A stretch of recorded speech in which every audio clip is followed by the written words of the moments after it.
This video is a necessary one to make, because everybody's talking about Toronto. Everybody's talking about the choke. They had a 3-2 lead. They had an overtime chance to make it to the second round, but they cannot get it done.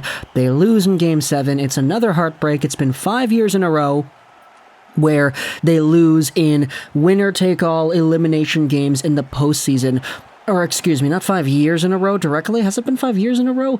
But it's been 5 times in a row where they've lost these types of games. What was it? Boston, Columbus, Montreal, Tampa? So, yeah, not great, isn't it? But either way, Toronto is in a position now where, with a core that is making $33 million tied up into 3 players, with a GM that has been here and built a team from the ground up ever since getting hired to be the main face of the Shanna plan, with a coach that has come in here and actually done some damage, and with the depth and defense and goaltending that they had, the question now asks itself, where do the Leafs go from here?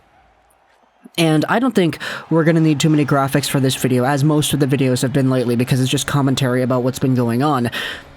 I honestly don't think the Toronto Maple Leafs need to do much, and I feel like that's an opinion that most people, most YouTubers and media people share when it comes to the Maple Leafs, because there was such a big difference in this year's loss compared to all the other losses.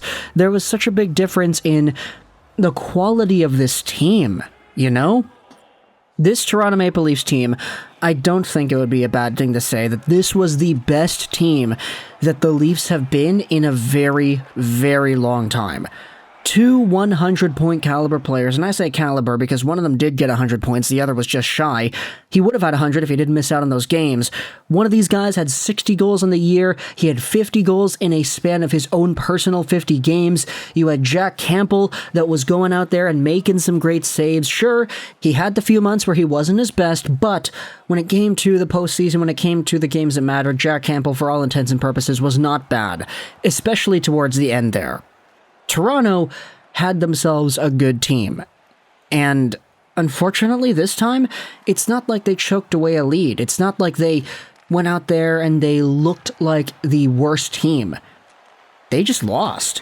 And I said this in the Game 7 post-game review, but like, Toronto honestly deserved a better fate in that Game 7 comparative to how they played. They lost 2-1, or you could debate they lost 2-2 because, okay, the referees blew down Tavares' goal before he actually came in and took the shot, but everything you needed out of the Maple Leafs in that Game 7 was kind of there. It's just Tampa had an answer. So this time it doesn't feel like, oh wow, let's laugh at the Leafs because they lost again because they choked away a lead, a 3-1 series lead against Montreal. They had 2 overtime opportunities to seal the deal, and then heading into Game 7, everybody knew. Everybody knew. Adam Wald called it, Steve Angle called it, everybody in the media called it. Yeah, they were going to lose Game 7. Before the game even began, everybody was like, yeah, they're going to lose. And then they lost 3-0, or excuse me, 3-1, because Nylander scored at the end. This Tampa series did not feel the same way. Sure, the team had the opportunity to close things out in overtime in Game 6. Sure, the team had a lead in Game 6 that they blew because of penalties and a 5-on-3 to Nikita Kucherov. But the team played a lot better than they had been in previous years. And unfortunately, playing well doesn't guarantee a win. Sometimes you just lose. Sometimes you play off against a goaltender that just has your number. Sometimes you play off against the Tampa Bay Lightning, the reigning, defending, 2-time Stanley Cup champions. And sometimes you just lose to those guys. And so, for Toronto, it's really difficult because I personally don't think they need to do anything else. I think the roster they had was sufficient enough. Sure, there are some players that you could say, okay, they could have been better without Justin Holl. Maybe there's an impactful player that you could get that could upgrade your roster from him. Maybe there are players out there that can replace the Wayne train. Maybe you don't need that guy anymore. But I mean, he wasn't playing towards the end. You had Spezza doing some really good things. Blackwell was a good player, good acquisition as well. There were a lot of players on this team that really did show up, and I don't know where you go from here.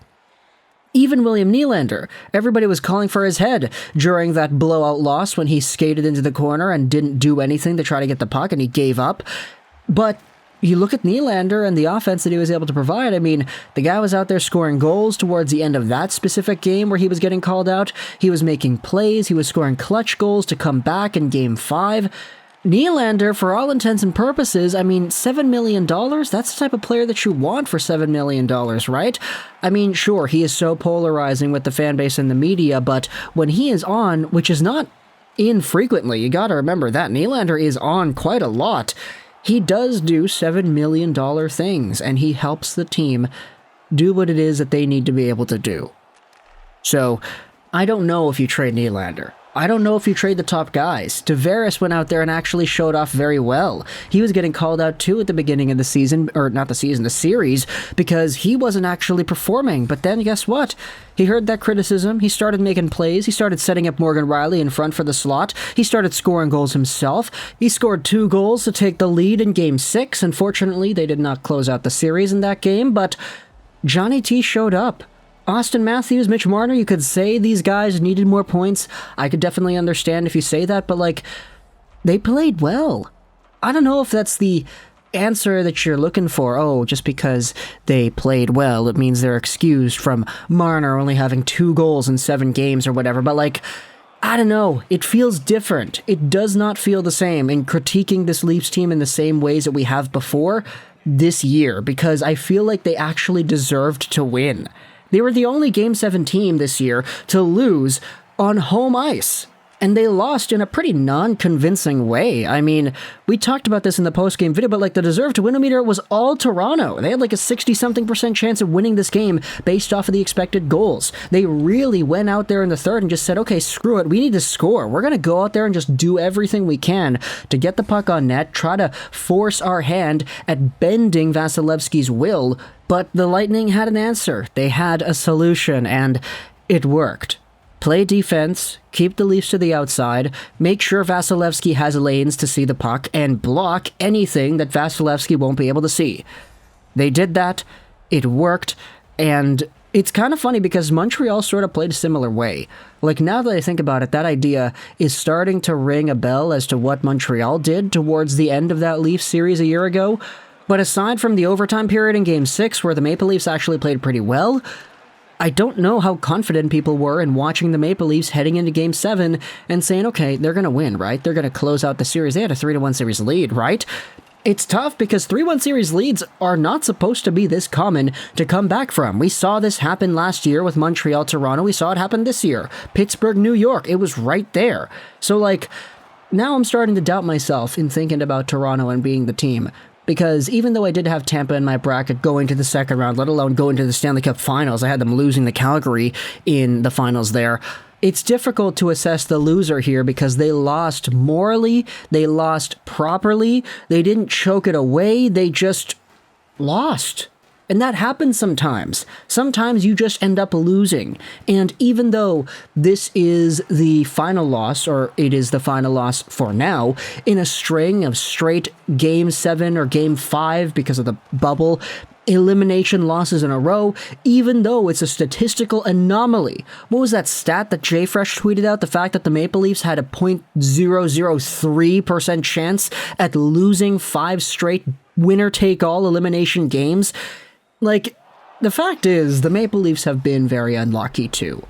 And you could talk about curses, you could talk about Harold Ballard, you could talk about all the stuff that had gone on in the history of the Maple Leafs, but it doesn't change the fact that I feel bad. And I'm saying that as a Canucks fan. I'm saying that as a guy that had Tampa go into the finals again. I said Tampa was going to win last year, and I was right. So, I don't know, where do the Leafs go from here? I honestly have no idea. And I wasted 9 minutes of this video going over the ins and outs, the ups and downs, the ebbs and flows, and saying, yeah, no, I don't think they should do anything. Because this team, I feel like if they played any other team in the first round, they would have won. I feel like if they played Florida, they would have won. I feel like if they were a wild card team and they played anybody in the Metro, they would have won. I feel like the Maple Leafs were one of the better teams in this entire playoffs just based off of how they were playing, and they ended up losing. Through no fault of their own. Sure, they did choke away Game 6, but, I mean, referees, 5-on-3s, Kucherov, you can't go out there and say that that was in their control. And then you had Braden Point in overtime, who sealed the deal. So, talk to me in the comments all your thoughts about the Maple Leafs. Where do they go from here? Because I honestly have no idea. There are some people saying in the media, oh, they need a killer instinct, they need to get guys that can score while also being gritty. There's a video we can make about Tyler Bertuzzi out there, but we're not going to make that video just yet. But talk to me in the comments all your thoughts about the Red Wings, not the Red Wings, my goodness, the Leafs, and where they can go from here. I hope you enjoyed this video, Trolls 99, and bye.